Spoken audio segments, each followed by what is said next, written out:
Hi there, this is Edith, your IELTS instructor. So today I'm going to talk about how do we study IELTS efficiently. Over the years, I have quite a lot of students. They seem to have given up studying IELTS along the way, not because IELTS is very difficult, but instead they failed to motivate themselves to study. They failed to study IELTS in an efficient way. So one question keep popping up in my head is, how do we study IELTS efficiently? Number one, pace yourself. What do I mean pacing yourself? How do I put this? So ask yourself these questions. When is your IELTS exam? Is it in 2 weeks? Is it in 3 months? Or is it in 6 months? Obviously, if you're studying for 2 weeks or studying for 3 months, the method of studying is going to be different, right? So let's say if you have 3 months of study, let's say 3 months until the exam, then in the beginning, you would like to maybe study regularly, but not intensively, so that you have this motivation in you to go on studying before the exam. And right before the exam, let's say 2 weeks or 1 month, you want to study intensively. You want to have this burst of energy to boost your own performance. So that's number one, pace yourself. Number two, identify what you need.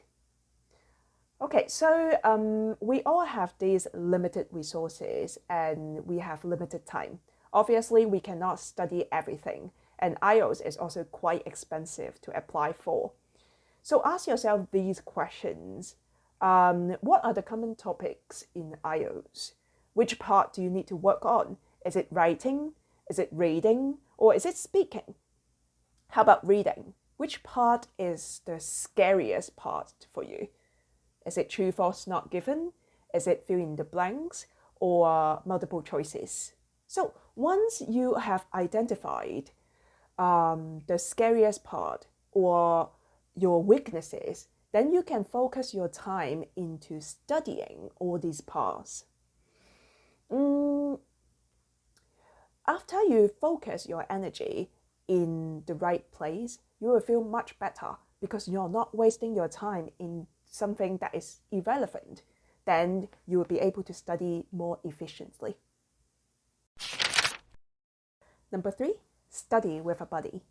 So I think this one is not really for everyone, because for myself, I don't really like to study with people and I like to study on my own pace. But I find that for some students, they do like to study with a support system. That just means that you want to study with someone that is positive and kind of supports you along the way.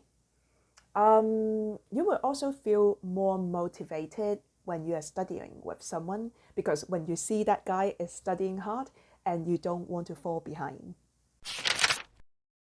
Number four, ask a professional for help.